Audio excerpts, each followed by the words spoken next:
Sir నమస్తే అండి. నమస్తే. అసెంబ్లీ సమావేశాలు మొదలయ్యి ఆంధ్రప్రదేశ్లో వైసీపీ పార్టీ రావడం, వాకౌట్ చేయడం జరిగిపోయింది. అందరూ చూశారు. ఇప్పుడున్న పరిస్థితుల్లో ప్రతిపక్ష హోదా పార్టీ వైసీపీ ఇచ్చే పరిస్థితి లేదు కాబట్టి నెక్స్ట్ ఎవరికి ఇచ్చే అవకాశం ఉందంట? ఖచ్చితంగా జనసేన పార్టీకి ఇచ్చే అవకాశం ఉంది. ఎందుకంటే పవన్ కళ్యాణ్ గారు ఈరోజు చెప్పిన స్టేట్మెంట్ కూడా అందుకు ఒక ఉదాహరణ. ఏంటంటే జగన్మోహన్ రెడ్డి గారు అసెంబ్లీ నుంచి వెళ్ళిపోయారు. అదేవిధంగా గవర్నర్ గారి ప్రసంగం టైంలో కూడా ఎవరైతే జగన్మోహన్ రెడ్డి వైసీపీ పార్టీ ఉందో సరిగ్గా వ్యవహరించలేదని ప్రెస్ మీట్లో పవన్ కళ్యాణ్ గారు చెప్పడం జరిగింది. అదేవిధంగా 11 సీట్లు వచ్చిన జగన్మోహన్ రెడ్డి గారికి ఎందుకు ఇస్తాము, ఈ 5 సంవత్సరాలు ఎట్టి పరిస్థితుల్లో ప్రతిపక్ష హోదా అనేది వైసీపీకి రాదు అనే విషయం పవన్ కళ్యాణ్ గారు ప్రెస్ మీట్లో చెప్పడం జరిగింది. అదేవిధంగా మాకు 21 స్థానాలు ఉన్నాయి, మేము సెకండ్ ప్లేస్లో ఉన్నాము అనే విషయాన్ని పవన్ కళ్యాణ్ గారు చెప్పారు. అంటే అవసరమైతే మాకే కావాలి, మేమే తీసుకుంటాము, ఏదైతే ప్రతిపక్ష హోదా ఉందో అది మేమే తీసుకుంటాము అనే విషయం కూడా పవన్ కళ్యాణ్ గారు ఇండైరెక్ట్గా చెప్పడం జరిగింది. గతంలో కూడా నేను మీకు చెప్పాను, ఇక్కడ మన కాకినాడ పోర్టు అంశం మీద, అదేవిధంగా లడ్డు అంశం మీద పవన్ కళ్యాణ్ గారే ప్రతిపక్షం, పవన్ కళ్యాణ్ గారే పాలకపక్షం, ఇది ఒక స్ట్రాటజీ ప్రకారం వెళ్తారని మీకు చెప్పాను, గుర్తుందా మీకు? సో పవన్ కళ్యాణ్ గారే ప్రతిపక్షం కూడా వహించే అవకాశం ఉంటుంది, అదేవిధంగా పవన్ కళ్యాణ్ గారే పాలకపక్షం వ్యవహరించే అవకాశం ఉంది. అయితే అందరూ అడుగుతున్నారంటే ఇది కూటమిలో కలిసి ఉన్నారు కాబట్టి ప్రతిపక్షం ఇస్తారా ఎవరంటే, కూటమిలో అంటే వీళ్ళు కలిసి పోటీ చేశారు కానీ ఎమ్మెల్యేలు మాత్రం విడిగా ఉన్న ఎమ్మెల్యేలు కదా, వీళ్ళు 21, వీళ్ళు 11, మిగిలిన వాళ్ళు.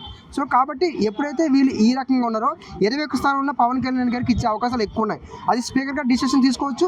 ఒకవేళ స్పీకర్ గారు డిసిషన్ తీసుకోకపోతే మాత్రం ఖచ్చితంగా ఇప్పుడు వైసీపీ పార్టీ వాళ్ళు హైకోర్టుకి వెళ్ళినా సరే మాత్రం ఎవరికి ఎక్కువ ఉన్నాయో వాళ్ళకి ఇవ్వండి ఒక డైరెక్ట్ ఇచ్చారనుకో, ఖచ్చితంగా స్పీకర్ గారు ఖచ్చితంగా జనసేన పార్టీకి ఇచ్చినా నేనైతే ఆశ్చర్యపోను.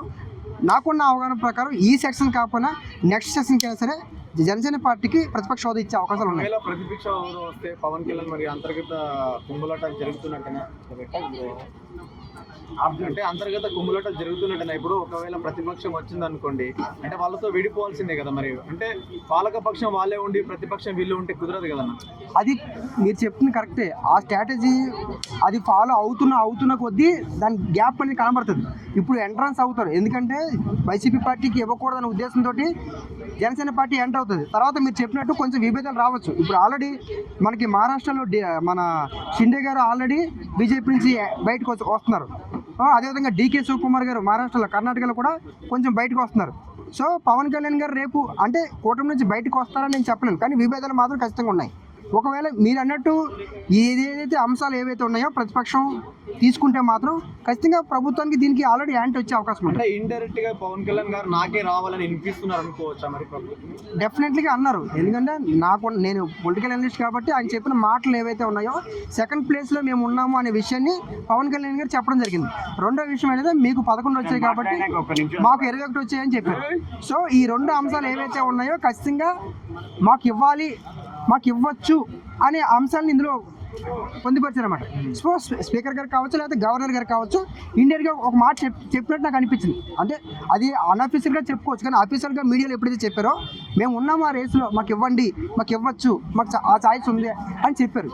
ఒకవేళ ఇదే కనుక జరిగితే వైసీపీ మీద ఎటువంటి ప్రభావాలు పడే పరిస్థితి ఉందంటారు? వైసీపీ పార్టీ చాలా నష్టపోతుంది. ఎందుకంటే ప్రతిపక్ష హోదా అనేది ఇప్పుడు ఎందుకు వాళ్ళు మేజర్గా పోరాడుతున్నారంటే ప్రభుత్వ వ్యతిరేకత ఓటు వైసీపీకి రావాలి. అలా కాకుండా ఆ ప్రభుత్వ వ్యతిరేకత ఓటు పవన్ కళ్యాణ్ గారికి కనుక వచ్చినట్లయితే మాత్రం ఖచ్చితంగా వైసీపీ పార్టీకి నెక్స్ట్ మళ్ళీ అదే స్ట్రెంత్ రాదు. ఇప్పుడు 40% ఓట్ షేరింగ్ ఉంది, ఇంకో 10% ఓట్ షేరింగ్ రావాలి. ఆ 10% ఓట్ షేరింగ్ ఈ ప్రభుత్వ వ్యతిరేకత లేకపోతే ఇంకా అనేక అంశాల వల్ల కలిసే అవకాశాలు ఉండొచ్చు. అంటే 6-7% ఇంకో 3% ఇంకేమైనా కలవచ్చు. కానీ ఇది కనుక జనసేన పార్టీకి ప్రతిపక్ష హోదా తీసుకున్నట్లయితే మాత్రం ఖచ్చితంగా అది వైసీపీ పార్టీ చాలా పెద్ద మైనస్ అవుతుంది. ఒక పూర్తి స్థాయిలో జనసేన లాభపడే అవకాశం కూడా కనిపిస్తుంది. 100% అందులో డౌటే లేదు. నెక్స్ట్ టైం అయితే 175 పోటీ చేసే ఛాన్స్, 175 పోటీ చేయరు. ఇప్పుడు మొన్న 21 పోటీ చేశారు, ఇంకొంచెం ఇంక్రీజ్ అవుతారు. 175 పోటీ చేస్తే మళ్ళీ టీడీపీ వాళ్ళు మొత్తానికి అపోజిషన్గా యాంటీ అయ్యి మొత్తం పోటీ చేయరు.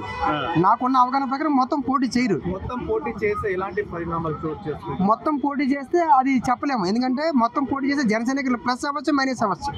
సో ఇప్పుడు ఒక పార్టీ లిఫ్ట్ అయ్యేది ఒకరితో కాదు.